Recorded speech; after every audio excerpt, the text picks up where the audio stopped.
राम राम रामू काका। कौन है भाई?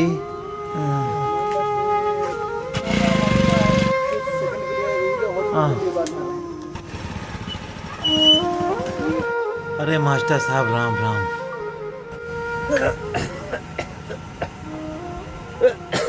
आइए आइए। और काका कैसे हैं?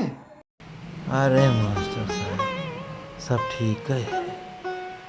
ए शंकर बेटा, शंकर बेटा। जी बाबूजी। अरे मास्टर साहब आए हैं, कुर्सी ले आओ बच्चा। अच्छा।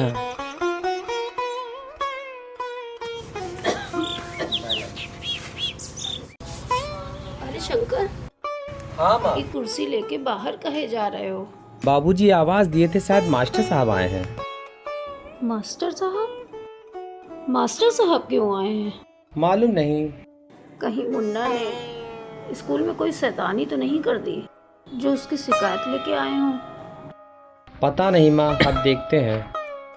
ठीक है, जाओ, लेकिन ज़्यादा देर बैठना नहीं, अंदर आ जाना, हमें भी अस्पताल जाना है।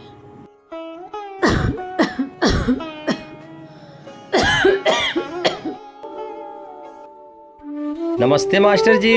नमस्ते नमस्ते शंकर। और शंकर भैया कैसे हो? ठीक है मास्टर। सब ठीक ठाक है? हाँ बैठिए मास्टर। अच्छा।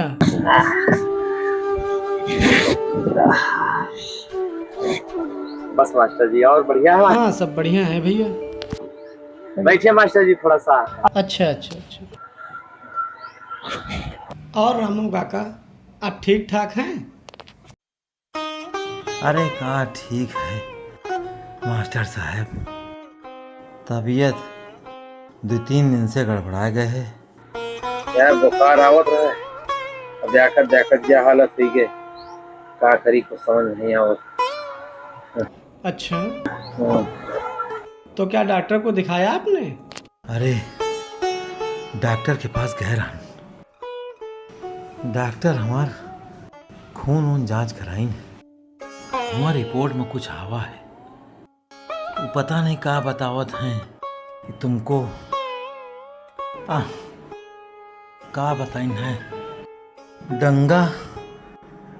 दंगल हो गया है, यह बताइन। अब हम तो जानित नहीं का होत है, यू का है, कुछ समझ में नहीं आवत है। अरे रामू काका, ये डंकल नहीं, डेंगू होता है। अच्छा। और ये बहुत जानलेवा बीमारी है। अगर इसका सही समय पर इलाज न किया जाए तो इंसान की जान भी जा सकती है। अरे अब मास्टर साहब, हम तो अनपढ़ गवार आदमी, अब डंगा डेंगू खाया है कुछ जनता ही नहीं है। हम तो यह जानी कि हमरे खांसी आवत, बुखार आ गया, दवा ले आवे ठीक हो जेबे। अब कहा जानी खाया है, अब क्या बताएं। बाबूजी अम्मा का अस्पताल ले जा रहे हैं। ठीक है भैया, आराम से ले जाओ। अरे शंकर भैया। जी मास्टर जी। क्या हुआ काकी को? अरे हुआ कुछ नहीं, कल तो ठीक थी, आज रात को ही जोड़ी बुखार आ गया है, वही सोचन ही डॉक्टर साहब को दिखाई आई जाए। अच्छी बात है, वेरी गुड। अस्पताल जा रहे हैं हम, और अपना ध्यान रखना। ठीक है। ये क्या, फिर से बीड़ी पीना शुरू कर दिया? अरे मास्टर साहब समझाइए इनको, मैं तो कह कह के हार गई, इतने बीमार हैं, बीड़ी नहीं छूटती है। अरे कुछ हमारी सुनोगी? अरे मास्टर साहब यहाँ लाग रखा है, बहुत लोग आते हैं गांव के, दादा बीड़ी पिया दो, दे देते हैं, हम पीते नहीं, खाली रखी है, अब इनको कौन समझाएगा। अरे कुछ नहीं मास्टर जी, बीड़ी पीते छुप छुप के, अम्मा जब गुस्साती तभी छोड़ते हैं, बात नहीं मानते ये, और देखो कितनी तबीयत खराब है। अरे जाओ, अच्छा तुम अस्पताल लेके लेक्चर दे रहे हो, बैठे बैठे जाएंगे तो भाई। शंकर भैया, मुझे तो लगता है इस तरह की बीमारी के लक्षण डेंगू या मलेरिया ही हो सकता है। ये क्या कह रहे हैं मास्टर जी, ये बीमारी तो टीवी या रेडियो में हम सुने हैं। बिल्कुल सही सुना है शंकर भैया, ये बहुत ही खतरनाक बीमारी है। अच्छा। हाँ। मगर मास्टर साहब, जब हम लोग यहाँ से गांव से शहर वगैरह कहीं जाते ही नहीं हैं, तो फिर ये बीमारी हम लोगों को कैसे हो गई है? अरे रामू काका,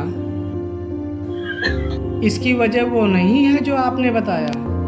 हमारे घरों के आसपास या नालियों में या गड्ढों में जो पानी भरा होता है, बरसात का पानी भर जाता है, जिसकी वजह से उसमें गंदे डेंगू जैसे, मलेरिया जैसे मच्छर पैदा हो जाते हैं, जिनकी वजह से हम लोगों को बीमारी हो जाती है। उसकी वजह हम लोग ही हैं। और शंकर भैया कुछ समझे? जी मास्टर जी, क्या समझे?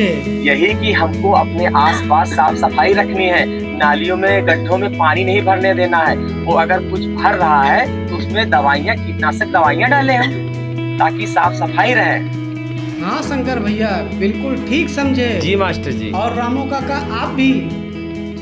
और हाँ, आप लोग भी याद रखें, अपने आसपास साफ सफाई जरूर रखें, ताकि डेंगू जैसे बीमारियों से बचें। मास्टर जी, आपने तो इस बात को बहुत अच्छे से समझाया। और हाँ, आप लोग भी अपने घर के आसपास गंदगी को बिल्कुल भी इकट्ठा ना होने दें। बरसात का पानी जैसे टूटे हुए बर्तनों में जो पानी इकट्ठा होता है, उससे डेंगू और मलेरिया जैसी बीमारियां जन्म लेती हैं। और ये खतरनाक बीमारियां हम लोग के लिए जानलेवा भी हो सकती हैं। क्यों शंकर के बाबूजी? भाइयों, जैसा इन्होंने बताया है, अगर आप उस तरह से करेंगे तो आप बीमारियों से दूर रहेंगे और स्वस्थ रहेंगे। धन्यवाद।